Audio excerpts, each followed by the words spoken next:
mencurigakan ini gitu. Tidak hanya ke Kapus Penkum yang akan memfollow up kasus ini gitu, tapi minimal kan internal juga ingin memfollow up itu ya Pak Dedi ya. Sebenarnya saya kira ada semacam memorandum of understanding antara PPATK dengan Dijen Pajak. Sejauh ini ada? Ada. Saya kira melalui saluran itu aja bisa dikirimkan juga ke Dijen Pajak. Lalu juga di Dijen Pajak itu di pasal 35A KUP itu kan ada kewenangan Dijen Pajak untuk menunjuk beberapa lembaga atau instansi untuk mengirim data informasi pajak ke Dijen Pajak. Maka sebenarnya semua rekening gendut ya, tidak cuma orang pajak saya itu ya sebaiknya dikirim ke Dijen Selama ini sudah sering, Pajak. Pak? Sudah sering Ya, ada beberapa dikirim ke sana. Di pajak kan ada suatu nggak ditindaklanjuti ya? Ya, sebenarnya ada suatu pasal di pasal 4 ayat 10B Undang-Undang PPH itu bahwa kekayaan ya termasuk rekening gendut juga ini menjadi objek pajak.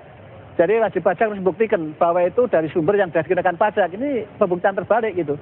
Jadi wajib pajak membuktikan bahwa itu sudah dikenakan pajak, baru tidak kena pajak. Kalau memang dia tidak bisa membuktikan bahwa itu sudah kena pajak, harus bayar pajak gitu. Jadi semua rekening gendut. Pak Dedi komentar. Jadi satu hal yang mungkin saya sependapat dengan Pak Profesor. Intinya adalah bahwa ada pasal 35A Undang-Undang KUP kita, hanya memang kita masih menunggu peraturan pelaksananya, peraturan pemerintah yang sampai dengan saat ini belum keluar. Jadi kita masih menunggu. Saya kira alasan ini yang kemudian membuat kita belum jalan. Nah, jadi kalau ke depan mungkin karena kita juga punya fungsi penegakan hukum.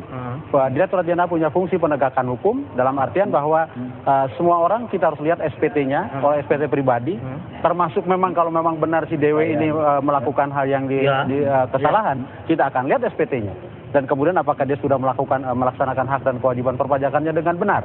Artinya ini saat ini balap-balapan ya Pak, antara Kejaksaan Agung yang akan melakukan kita hanya melihatnya dari masalah sudut fiskal. Kalau misalnya katakanlah Kejaksaan Agung berbicara tentang tindak pidananya, kami berbicara tentang sampai sejauh mana pemenuhan kewajiban perpajakannya. Kapan Pak bisa diketahui ini Pak mungkin Pak? Dan ini ya tentu dalam waktu yang ini anak-anak sedang bergerak untuk itu ya. Jadi satu hal kembali kepada persoalan kita soal pengawasan tadi. Bahwa penelepon Pak Jufri dari mana tadi? Papua mengatakan bahwa pengawasan. Betul. Kita sepakatlah itu. Tetapi satu hal yang mungkin perlu dipahami oleh masyarakat, kita sudah terbuka. Jadi kita juga perlu pengawasan dari masyarakat. Dan saluran-saluran itu sudah kita buka. Artinya pengawasan dari masyarakat contohnya seperti apa misalnya? Contoh, kita sudah punya namanya kring pajak 500-200. Silahkan telepon dengan memencet 500-200, segala keluhan, segala komplain. 500-200? Betul. Misal Pak, saya punya tetangga nih misal gitu ya. Ini pegawai pajak tapi kok mobilnya 4 biji. Silakan telepon. Satu. Yang kedua, kita sudah punya whistleblowing system di Kementerian Keuangan dengan sistem aplikasi WISE namanya. Silahkan laporkan melalui saluran. Ada jaminan Pak itu ditindaklanjuti di follow up? Saya yakin bahwa itu kan dibangun sistem kita. Dan kita sudah menurut keterangan dari Inspektorat Jenderal, sudah banyak yang masuk kira-kira mulai diberlakukan pada bulan Oktober 2011, itu sudah ada masuk pengaduan kira-kira 60-an. Dan ini saya kira sedang ditindaklanjuti oleh. Tapi kan penindaklanjutan ini kan kemudian tidak serta-merta sekarang dapat besok itu kan. Jadi harus ada penelitian, ada penyelidikan, sebagaimana halnya penegak hukum melakukan kegiatan itu. Nah ini ya saya pikir bahwa ini perlu dipahami oleh masyarakat bahwa Kementerian Keuangan, Direktorat Jenderal Pajak sudah menjadi instansi yang transparan, terbuka, menerima keluhan, pengaduan dan. Saya membayangkan Pak, ini mudah-mudahan cukup. Ketika saya mengundang Pak Dedi pun juga di sini pada kasus Gayus ketika itu kita mengharapkan ada perbaikan di tubuh internal pajak. Ini pun juga saya mengingatkan lagi mudah-mudahan ini cukup yang terakhir Pak. Betul. Gitu loh. Dari inilah yang kita harapkan. Cuman kan satu hal ya yang harus kita pahami bersama. Ada peribahasa mengatakan it takes two to tango. Kalau main bertenggo itu kan tidak sendirian, berdua lah itu. Jadi artinya apa?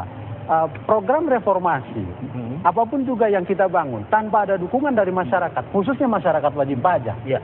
Jadi akhirnya juga akan, nah kalau terus-terusan digedor untuk melakukan hal-hal yang tidak benar, saya kira juga tidak akan selesai. Ya kan, jadi kita berharap betul lah kepada masyarakat, khususnya masyarakat wajib pajak, ayo mulai membayar pajak dengan benar. Sesuai dengan sudah ada bank yang melaksanakan di bank seperti itu.